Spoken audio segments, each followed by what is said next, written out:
बिस्मिल्लाहिर्रहमानिर्रहीम। ख़ुदाज़ात इफ्तिखार अहमद आपको election transmission में खुश आमदीद कहता है। आज हम सिंध की हल्का इन्ने 223 बदीन के बारे में गुफ्तगू करेंगे। मेरे साथ इस वक्त स्टूडियो में जो दोस्त मौजूद हैं, आसिम नसीर साहब हैं, हमारे साथ एम ए शहजाद साहब हैं, एस्ट्रोलॉजिस्ट हैं, रिमल रिजवान साहब हमारे साथ हैं, और हमारे साथ जो दोस्त कराची में हैं, कराची ब्यूरो के वो इंचार्ज हैं, उनके साथ आसिफ लुकमान काजी आसिफ साहब हैं। मेरा ख्याल है उनसे बात शुरू करते हैं। जी असलम साहब, आप मेरे साथ हैं? जी मैं आपके साथ हूँ इफ्तिखार साहब, आपकी आवाज़ आ रही है? अच्छा साहब, ये जो हम आज हल्का बदीन ले रहे हैं, यहाँ पे मुकाबला माजी में भी फ़हमीदा मिर्ज़ा और हाजी रसूल बख्श का हुआ, जिसमें फ़हमीदा मिर्ज़ा को शिकस्त हुई और हाजी रसूल बख्श जीत गए। यही पोजीशन थी कि यहाँ इससे मुख्तलिफ थी? नहीं, फ़हमीदा मिर्ज़ा जीती थी यहाँ पर। अगर हम बात करें 2008 में भी फ़हमीदा मिर्ज़ा जीती, 2013 में भी, और 2018 के इंतखाबात में भी फ़हमीदा मिर्ज़ा कामयाब हुई। ये 2018 में कुछ वोटों का मसला, कोई 900 के करीब फ़र्क था, क्या था? जी इतना ही था, 8-900 फर्क, बहुत बराए नाम जिसे कह सकते हैं ना कि बहुत ज़्यादा फ़र्क से नहीं जीती थी। अगर हम बात करें 2008 की, तो यहाँ पर फ़हमीदा मिर्ज़ा ने तकरीबन 88,000 वोट लिए। अगर हम बात करें 2013 की, और उस वक्त ये 2008 में पीपल्स पार्टी के टिकट पर लड़ी, 2013 की बात करें, पीपल्स पार्टी के टिकट पर इंतखाब में हिस्सा लिया, 1,10,000 वोट लेती हैं। 2018 की अगर हम बात करें तो यहाँ पर वोट उनके कम हुए, 96,000 वोट लिए इन्होंने, और उनके मुकाबले में जो उम्मीदवार थे उन्होंने 96,015 लिए, इन्होंने 875 वोट दिए थे। तो गोया 860 वोटों का फर्क कह सकते हैं, कोई बहुत बड़ा फर्क नहीं था। 2013 के इलेक्शन की में हम देखते हैं कि 1,10,000 वोट हैं और उसके बाद 96,800 वोट हैं, तो वोट कम हुए हैं इनके 2018 में।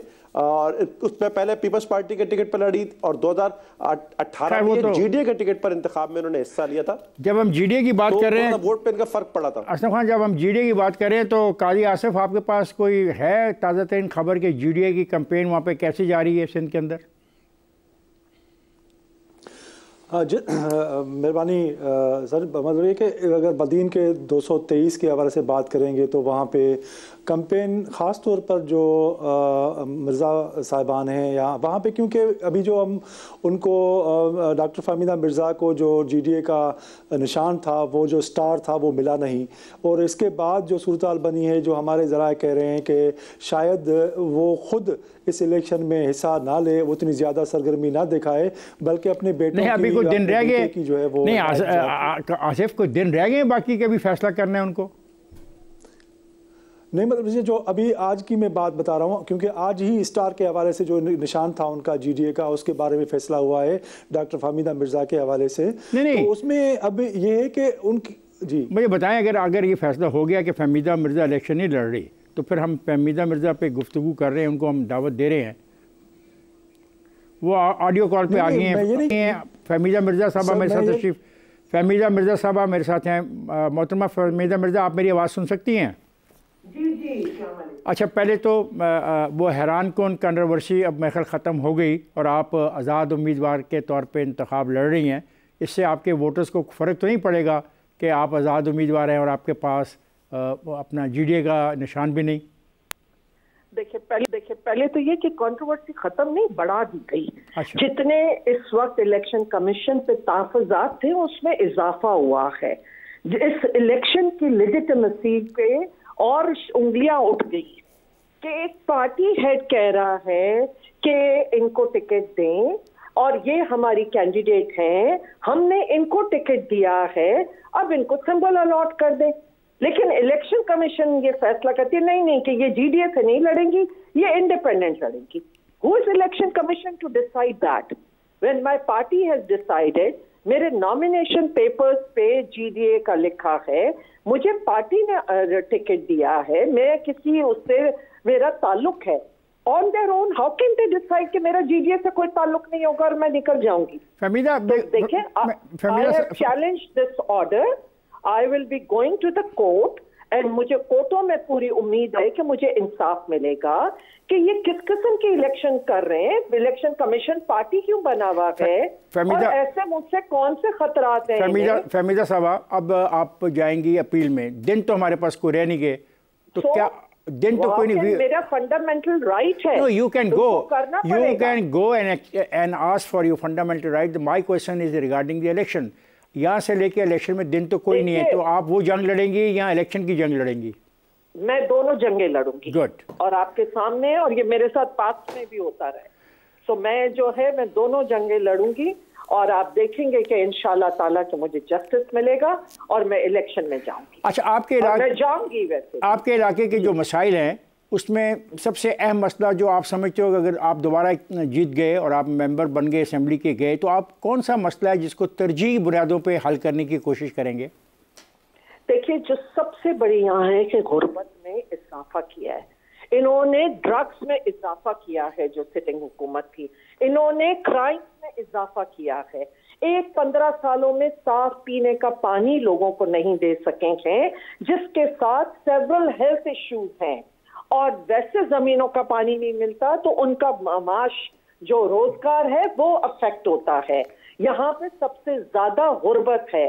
और जब फ्लड आते हैं और या कोई चीज होता है तो बदीन सबसे ज्यादा इफेक्ट होता है। तो इसका ड्रेनेज सिस्टम जो कि बहुत था, जब मैं स्पीकर थी मैंने ड्रेनेज की स्कीम्स दी हुई थी, वो सब इन्होंने बंद कर दी।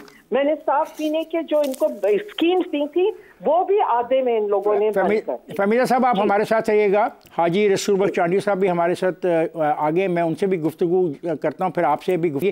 हाजी साहब, आप मेरी आवाज़ सुन सकते हैं?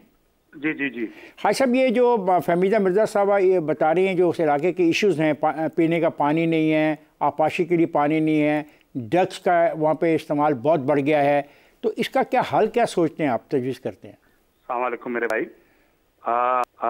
मोहतरमा तो ये बोल रही है कि मैं थी हुकूमत में नहीं थी, ये 15 साल हुकूमत कर रहे थे। तो आप स्पीकर भी रही हैं, आप यहाँ के एक्टिंग सदर भी बन के आई है, आपने क्या किया? पीपल पार्टी ने जो काम किए है, पीपल पार्टी ने यहाँ अभी देखें बहुत सी नहरें जो है वो पक्की सड़क बनाई हुई है, सड़कें बनी हुई हैं, बन रही हैं। यहाँ साफ पानी का जो है सिस्टम यहाँ लोगों को ये पाकिस्तान पीपल पार्टी मुहैया कर रही है।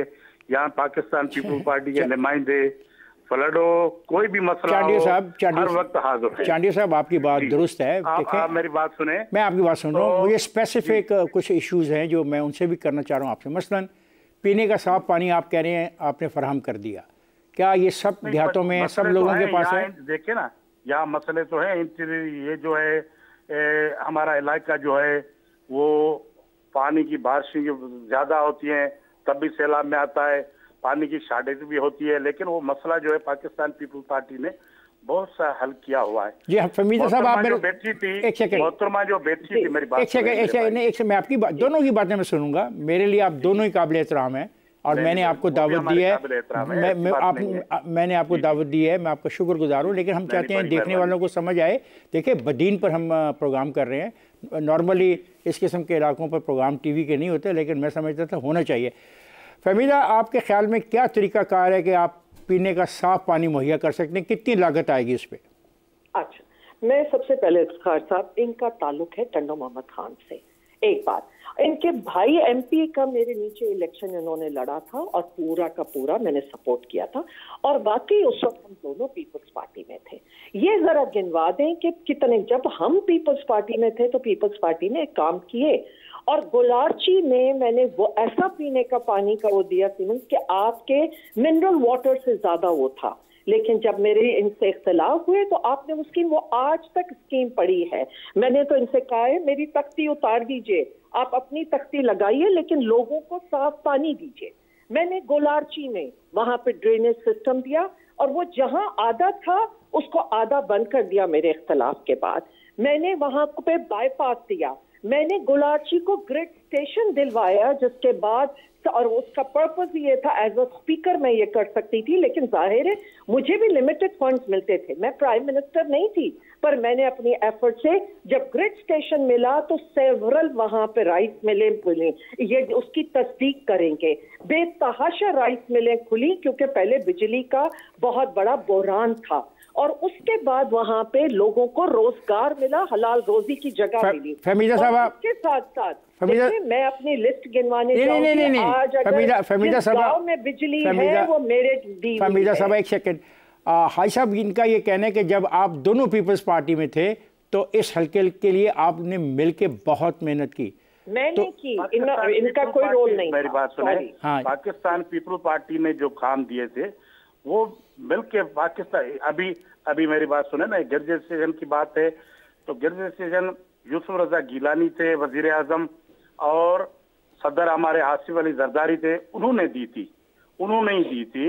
और मैं मोहतरमा से आप पूछे 2018 से जो मेरे स्कॉलरशिप हुई है तो यहाँ से पानी की एक बोतल लेके गई थी, अभी तक वो वापस नहीं, इससे आप पानी पीने का कैसा मसला हल किया है। चले मैं आप अभी तक मैं आप दोनों से अपने इलाके अपने हल्के में आई है मोहतरमा, मैं आप दोनों से किसी के पास आई हो, आप सर्वे कर ले। मैं आप दोनों से जो किए हैं पाकिस्तान पीपल पार्टी ने किए हैं, और इंशाल्लाह ताला हम उम्मीद रखते हैं या बदीन के लोग जो है पाकिस्तान पीपल पार्टी से, चांडियो साहब और फहमीदा मिर्जा साहब, मेरा एक आखिरी सवाल आपसे, क्या आप दोनों, खा आप जीते खा चांडियो साहब जीते, क्या आप दोनों ये वादा करते हो कि आप बदीन के मामलात में दिलचस्पी लेंगे और बदीन के मामलात को हल करने के लिए मुश्तरका तौर पर भी कोशिश करेंगे? क्या ये मुमकिन होगा? देखिए ये पाकिस्तान पीपल पार्टी का मंशूर है, हमारे चेयरमैन बिलावल भुट्टो 10 नुकाती जो प्रोग्राम लेके चले। नहीं, मैं आपकी बात कर रहा हूँ, मैं किसी की बात नहीं कर रहा। चांडियो साहब, I am just talking to you and I am talking to Fahmida Mirza. Badin के जो मसले हैं हम प्रायोरिटी पे हल करेंगे इंशाल्लाह। चलिए ठीक है, उम्मीद रखते हैं। शुक्रिया जी। फहमीदा, आप क्या कहना चाहती हैं? आखिरी लफ्ज़, क्या आप कहना चाहती हैं? मैं ये कहना चाहती हूँ, मैंने तो इनको इतनी बड़ी ऑफर दी कि पानी का प्रोजेक्ट जो ब्रांड न्यू लगा हुआ है उसको ही सिर्फ एक आप तक चाहे अपनी तख्ती लगा ले, वही स्टार्ट कर ले तो गुलाची शहर को साफ पीने का पानी मिल जाएगा। उसके साथ मैंने यहाँ पानी के जो एक्सपेंशन बदीन में किया था और ड्रेनेज स्कीमें मैंने दी थी, आज भी वो पेपर्स में मौजूद है, आप उसको करा लें। फहमीदा मिर्जा साहबा आपका और चांडियो साहब आपका बहुत बहुत शुक्रिया कि आप तशरीफ़ लाए, आपने अपने इलाके के मसाइल पे बात की। मैं उम्मीद कि आप अपने इलाके के मसाइल को हल करने के लिए दोनों अपनी जगह पे कोशिशें जारी रखेंगे। हार और जीत तो इंतखाबात में होती रहती है, लेकिन मेरा ख्याल है कि आवाम की खिदमत करने का वादा आप दोनों ने किया हुआ है, उस पर अमल करेंगे। और मैं जा रहा हूँ ब्रेक पे, ख़वातीन हज़रात जाएगा नहीं, हमारे साथ रहिएगा।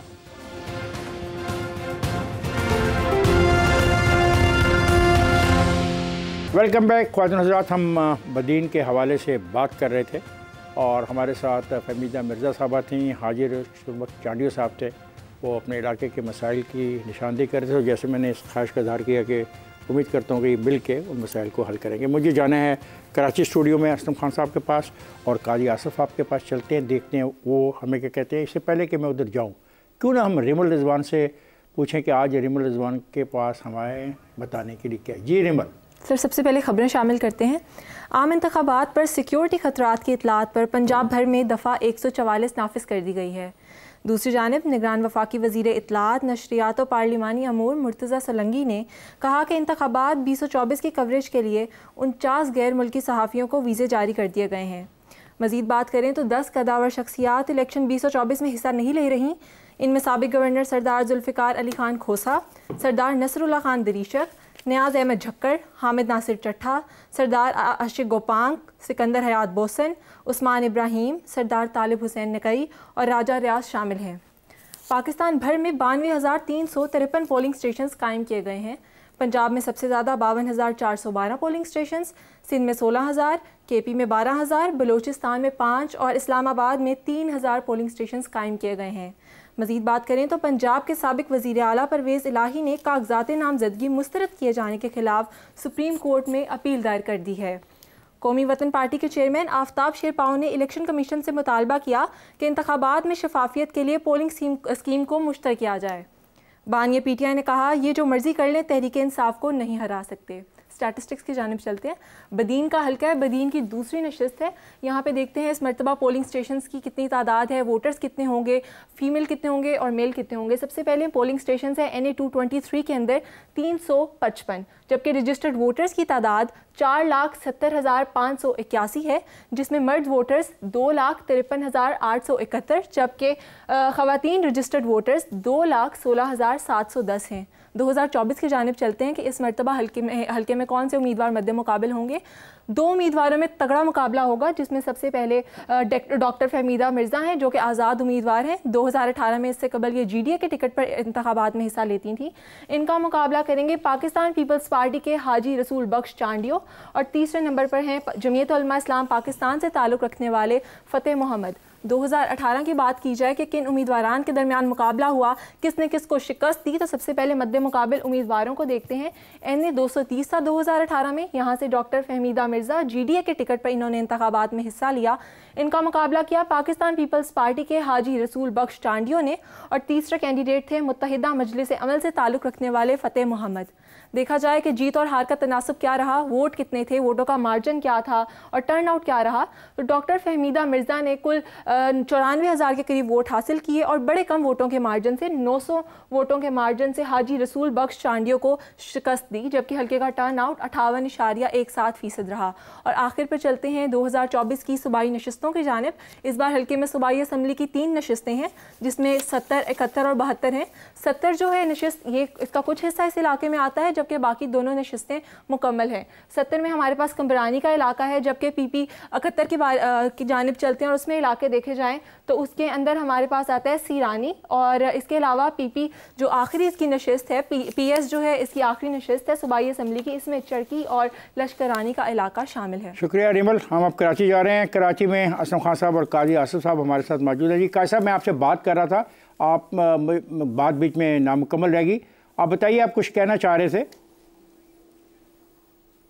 जी इफ्तिखार साहब, मैं ये गुजारिश करना चाह रहा था कि ये जो बदीन से डॉक्टर फहमीदा मिर्ज़ा साहिबा और रसूल बख्श चांडियो साहब बात कर रहे थे कि आवाम के मसाइल के हल के हवाले से, ये बदीन पाकिस्तान में सबसे ज़्यादा तेल पैदा करने वाला ज़िला है। यहाँ से गैस भी निकलती है, सबसे ज़्यादा अहम इलाका है जो यहाँ मिनरल जहाँ से निकलते हैं। और जो कंपनीज़ हैं वो बाउंड हैं कि एक अमाउंट जो है वो इलाके की फलाह बहबूद के लिए खर्च करें, जो अरबों रुपये में बनता है। ये डॉक्टर फहमीदा मिर्ज़ा से या रसूल बख्श चांडियो साहब से कोई पूछे कि इतने अरसे 2008 से लेके आप मुसलसल 18 के तक अभी तक 2024 तक जो है ना आप इस इलाके के रहे, तो अगर आप गवर्नमेंट के अमाउंट खर्च नहीं कर पाए तो जो उन कंपनियों का अमाउंट तो अरबों रुपए बन रहा था वो कहाँ खर्च हुआ। और गुर्बत के हवाले से इफ्तिखार साहब मैं गुजारिश करूँ, पाकिस्तान में सबसे ज़्यादा गुर्बत सिंध में जो है वो बदीन में है, जहाँ पे सबसे ज़्यादा तेल निकलता है वहीं भी सबसे ज़्यादा गुर्बत वहाँ पे है। और हमारे नुमाइंदे जो कहते हैं कि भाई हम जो है उनको अब मसाइल हल करेंगे। काजी साहब, आपका शुक्रिया कि आपने कम से कम नुमाइंदों के लिए एक और चीज़ दे दी। आपने कहा जो पैसा आप कमा रहे हो मिनरल से वो लो और आवाम के लिए इस्तेमाल करो। आपका और असलम खान साहब का शुक्रिया कि आप हमारे साथ कराची से मौजूद थे और आपकी मौजूदगी जो होती है हमेशा बहुत सारी इन्फॉर्मेशन हमें देती है। आपका बहुत बहुत शुक्रिया। लाहौर में हम अब चलते हैं और लाहौर में देखते हैं क्या हो रहा है।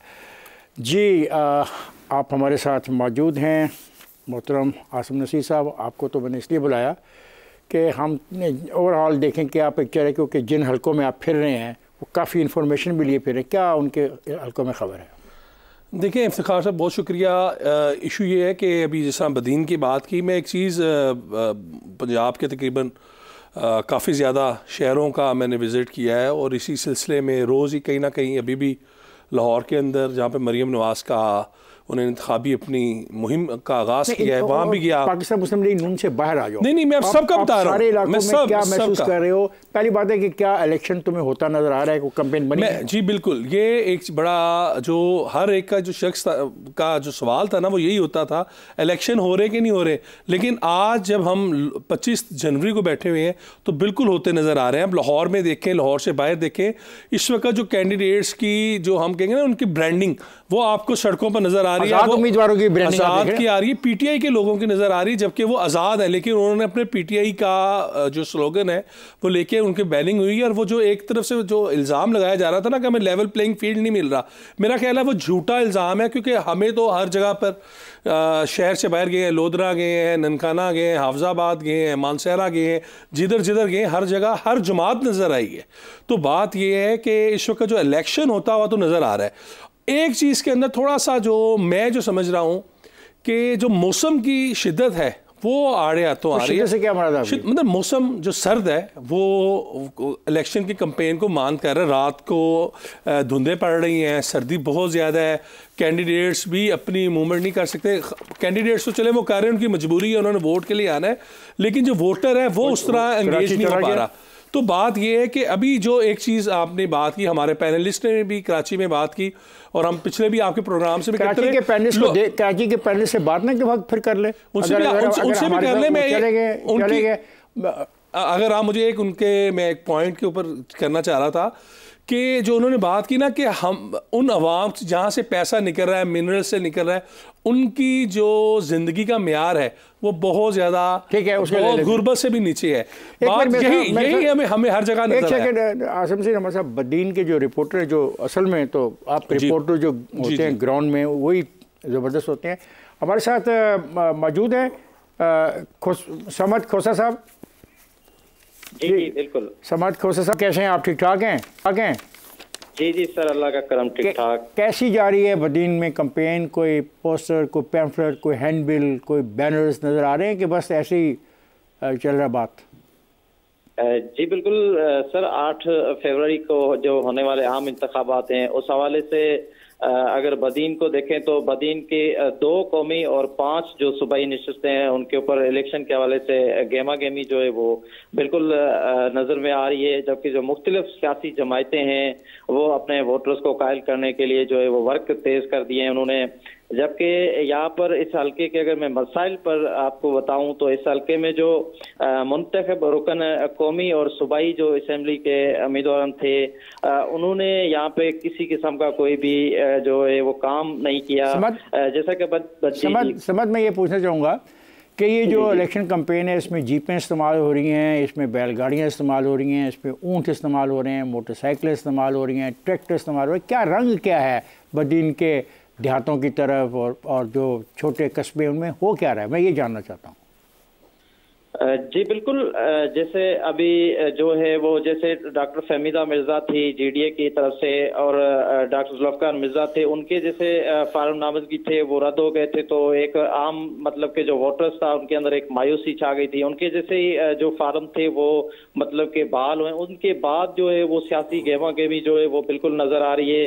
शहर के अंदर जो मेन शहर है चौक है शामा चौक, उसके ऊपर जो है वो कैंपें लगी हुई हैं और दूसरी तरफ अगर देखा जाए तो जो यहाँ पे आज़ाद उम्मीदवार तरफ हैं वो भी जो है अपनी तरफ से उन्होंने भी कैंपें कायम की हुई हैं। और जो है एक सियासी जो बदीन जैसे कहा जाता है कि मतलब कि आम इंतखाबात में वो एक उरूज उसका रहता है सियासी गेमा गेमी पे। अच्छा, मुझे समझ ये बताओगे कि फाजल राव के अंदर भी एक्टिविटी को हो रही है, कोई टंडू बागू में हो रही है, कोई टंडू गुलाम अली में हो रही है, मातली में हो रही है? जी बिल्कुल, फाजल राव साहब हैं, उनके हल्का PS72 जो गुलारची है वहाँ से वो इलेक्शन कर रहे हैं, लेकिन इस बार उनको टफ टाइम देने के लिए जो JDA ने वहाँ पे मकामी वहाँ का ही नौजवान है, एडुकेट है, अमीर आज़ाद पावर, उसको वहाँ पे उतारा है। तो उसके हवाले से उसने काफ़ी जो है वो मकामी जो वहाँ के लोग हैं उनको वो कायल करने की कोशिश की जा रही है। और सामने उनके इस्माइल राव साहब हैं, वो भी उसी हल्के के अंदर दिन रात अपनी मेहनत में लगे हुए हैं। लेकिन इधर PS71 अगर मैं बात करूं तो वो ये तालका टंडो बागो बदीन जिला का तालका है। इस हल्के के अंदर इस बार अरबाब अमन ला को पीपल्स पार्टी। अच्छा, मुझे समझ ये बताओ कि अपना जो ये इलाका है शिरानी का और बिगड़ा मेमन का और गुलाड़ी का, यहाँ पे भी क्या एक्टिविटी है इलेक्शन की? कोई है गेमा गेमी के बस खाली है? नहीं सर, बिल्कुल वहाँ पे भी एक्टिविटी है। इस वक्त वहाँ पे जो है काफ़ी मसाइल वहाँ पे बड़े हैं, क्योंकि सिरानी जो है वो एक मतलब पस मंजर इलाका है। वहाँ पे नरेड़ी झील उसमें आती है और काफ़ी वहाँ पे जो मतलब आम जो रोड है वगैरह ये जो काफ़ी उधर मसाइल काफ़ी बड़े हैं। लेकिन इलेक्शन के हवाले से वहाँ पे जो है वो सियासी गेमा गेमी वहाँ पे भी उरूज पर चल रही है इस वक्त। जी, ये जो आपका देख रहे थे कि यहाँ पे जो लोग हैं जो अपना ख़ास तौर पे अब बरादरी हैं, तो ये जमाली बरादरी और सोमरा बरादरी और मलाह बरादरी, अगर 3 बड़ी बरादरियाँ ले जाएँ तो इनमें से हर बरादरी का कोई नुमाइंदा खड़ा है या किसी को ये सपोर्ट कर रहे हैं? कौमी असेंबली पे? जी बिल्कुल, टंडो बागों के ऊपर जमाली बिरादरी की जानिब से जो साईं बख्श जमाली थे, पीपल्स पार्टी के रहनुमा थे, उनके भाई थे शाहनवाज जमाली, वो खड़े हुए थे, लेकिन उन्होंने पीपल्स पार्टी की हिमायत कर दी है। उसके बाद जो है जमाली बिरादरी वो पीपल्स पार्टी के साथ है उस तलके टंडो बाग हल्के पे ऊपर। अगर दूसरी तरफ जो सुमरा बिरादरी की आप बात कर रहे हैं, तो सुमरा बिरादरी जो है वो 100 से 90% तक जो है वो जीडीए से है, और बाकी जो पर्सन है वो उनका पीपल्स पार्टी के साथ ताल्लुक है बदीन में।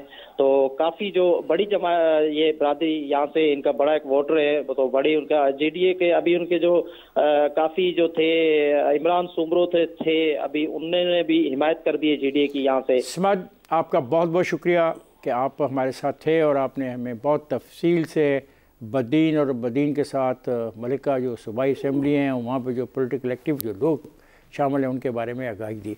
आपसे नसीर बात हो रही थी, मैं आपसे ये पूछ रहा था कि ये सिर्फ आप नून लीग की बात नहीं कर रहा, मैं जनरली पूछ रहा हूँ कि आपको महसूस हो रहा है कि कोई गहमा गहमी बन रही है, तो आप मान रहे हैं कि तमाम पार्टियों के बैनर्स लग गए हैं? बिल्कुल इफ्तिखार साहब, मैं यही बात कर रहा हूँ कि इस वक्त लोग जो ये इस्टेब्लिशमेंट के ऊपर या निगरान सेटअप के ऊपर ये सवालात उठा रहे हैं कि हमें लेवल प्लेइंग फील्ड नहीं मिल रहा, वो सिर्फ एक झूठा प्रोपेगेंडा है, उसके अलावा कुछ नहीं है। हर तरफ आपको गहमा गहमी है, लोग अपनी मुकम्मल तौर पर कन्विंसिंग कर रहे हैं, सिर्फ मौसम आड़े आ रहा है कि जिसकी वजह से और दिन छोटे हैं, धुंधे पड़ रही हैं, उसकी वजह से ज़रा एक्टिविटी कम है। अदरवाइज हम पंजाब में जा रहे हैं या केपी में हर जगह पर शुरू हो गई है। आप असद कैसर को देख ले, वो कंपेन कर रहे हैं, जिस तरफ मर्जी देख ले। मेरा ख्याल हम सियासत को छोड़ के क्यों ना एम ए शहजाद साहब को इन्वॉल्व करें, वो तशरीफ़ लाए हुए। जी शहजाद साहब, आप इस सारी सूरत हाल पे क्या कहते हैं बदीन के हवाले से सारे लोगों के बारे में? इन्नल्लाह यामुरु बिल अदल वल एहसान, अल्लाह पाक हुक्म देता है इंसाफ करने का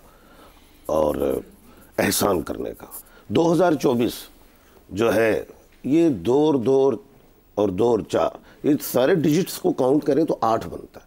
2024 जो है 8 को इलेक्शन है, और 8 का जो डिजिट है मैं इसको अच्छा नहीं समझ रहा। अरबी में 8 पहाड़ की तरह लिखा जाता है।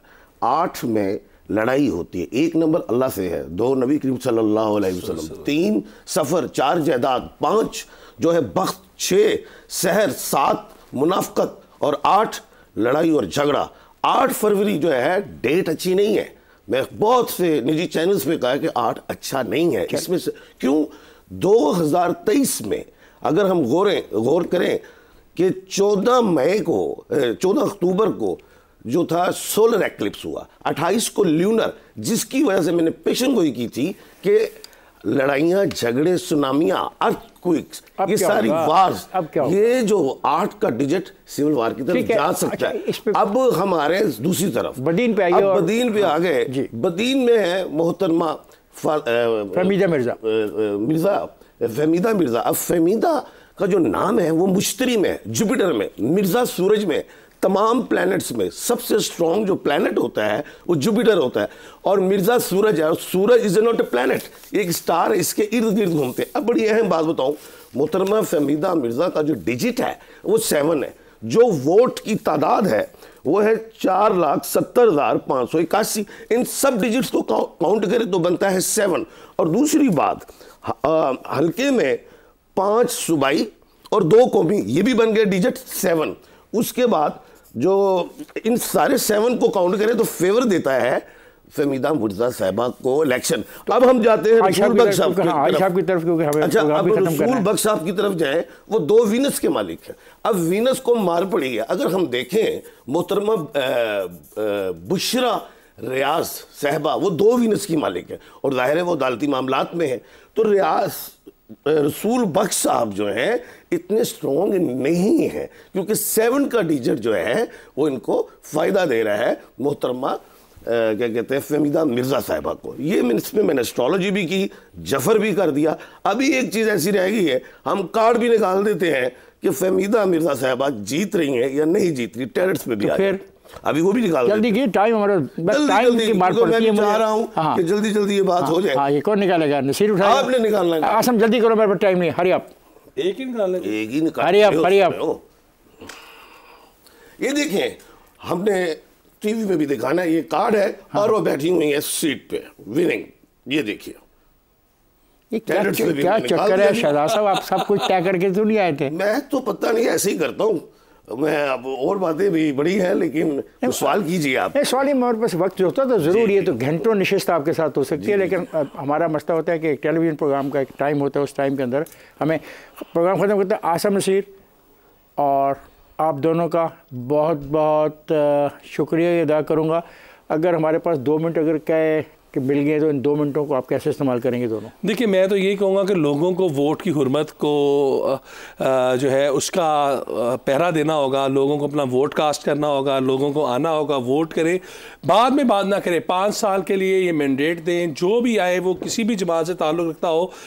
मेरे समेत हर उस 18 साल से ऊपर के जो वोटर है उसे अपने हक के वोट डालने जाओगे? जी मैं बिल्कुल डालने जाऊँगा। हर साल अब जब भी मैं अपना एक पैगाम दूंगा कौम को, तमाम ओवरसीज पाकिस्तानी मुल्क पाकिस्तान के जो लोग हैं, वोट और रोज़ा ये सिर्फ अल्लाह को पता है किसको डाला है, रोज़ा रखा है कि नहीं। आप डालने जाएंगे? मैं बिल्कुल जाऊंगा, मैं वोट डालने जाऊंगा। कोई भी कहे हमें डालूंगा, जी बिल्कुल डालेंगे। अंदर आपने वोट अपनी मर्जी से डालना है, आपके वोटों से हुक्मरान आएंगे। तो इसलिए कोशिश करें कि अपने जैसे रोज़ा आपको पता होता है, इसी तरह वोट किसी को नहीं पता आपने किसको डाला है। आसिम नसीर साहब, मेरा ख्याल है मैं शुक्रिया अदा करी हूँ। मेरे 2 मिनट मिले थे वो भी मैंने आपको दे दिए। और एम शहजाद साहब आपका बहुत शुक्रिया। रिमल रिजवान आपका शुक्रिया। ख्वाजा हज़रात, आज का प्रोग्राम अब ख़त्म हो जाता है। आपने आज एस्ट्रो ये क्या होता है कार्ड, मैं जनाब ये टेरेट्स कार्ड भी है, एस्ट्रोलॉजी, जफर, आज आपने जाफर, एस्ट्रोलॉजी और कार्ड सबको देख लिया।